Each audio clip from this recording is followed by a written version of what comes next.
Kalachara Eden academy স্কুলে scooty বিতরণ অনুষ্ঠানটি র্যালির মাধ্যমে সম্পন্ন করা হয়। 2023 সালে উচ্চ মাধ্যমিক পরীক্ষায় প্রথম বিভাগে উত্তীর্ণদের মধ্যে স্কুটি বিতরণ করা হয়। সভাপতি সুভাষ চন্দ্র দাস ওই অনুষ্ঠানে প্রধান অতিথি হিসেবে উপস্থিত ছিলেন। এই দিন তিনি বলেন, মুখ্যমন্ত্রী ও শিক্ষামন্ত্রী ডক্টর হিমন্ত বিশ্ব শর্মার বলিষ্ঠ নেতৃত্বে শিক্ষার ক্ষেত্রে অভূতপূর্ব উন্নয়ন হয়েছে এবং পরিকাঠামোগত উন্নয়ন হয়েছে।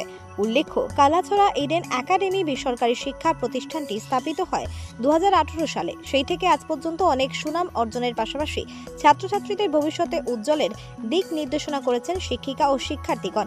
আজ 17 এপ্রিল বুধবার স্কুলে স্কুটি বিতরণ অনুষ্ঠানে 8 জন স্কুটি পেয়েছে আর্টস বিভাগে সৌরভ নাথ, পাইলিয়া নাথ, মনিকা নাথ, দিয়া দাস, রুস্তানা বেগম, নাছিরা বেগম, শাহিদা বেগম, জাহারা বেগমকে স্কুটি পুরস্কার হাতে তুলে দিলেন স্কুল কর্তৃপক্ষ সভাপতি। স্কুলের ছাত্রছাত্রীরা স্কুটি পেয়ে আনন্দে উল্লাসে অসমের মুখ্যমন্ত্রী ও শিক্ষামন্ত্রীকে অসংখ্য ধন্যবাদ জানান। সভায় চেয়ারম্যান মইনুল হক বলেন, বর্তমান সরকার শিক্ষাক্ষেত্রে অনেক বেশি গুরুত্ব দিয়েছে। তিনি মহিলা শিক্ষার গুরুত্ব অপরিসীম বলে তুলে ধরেন। সরকারের শিক্ষা সংক্রান্ত নানা প্রকল্পের কথা উল্লেখ করেন। স্কুটি বিতরণ অনুষ্ঠানে উপস্থিত ছিলেন স্কুলের এমডি আব্দুল মুনিম, শিক্ষিকা এবং শিক্ষার্থীগণ। অভিভাবকদের মধ্যে শব্বির আহমদ, আচ্ছাদ উদ্দিন, কণিকা নাথ, বাদল নাথ, অন্যান্য বিশিষ্ট ব্যক্তিবর্গরা উপস্থিত ছিলেন।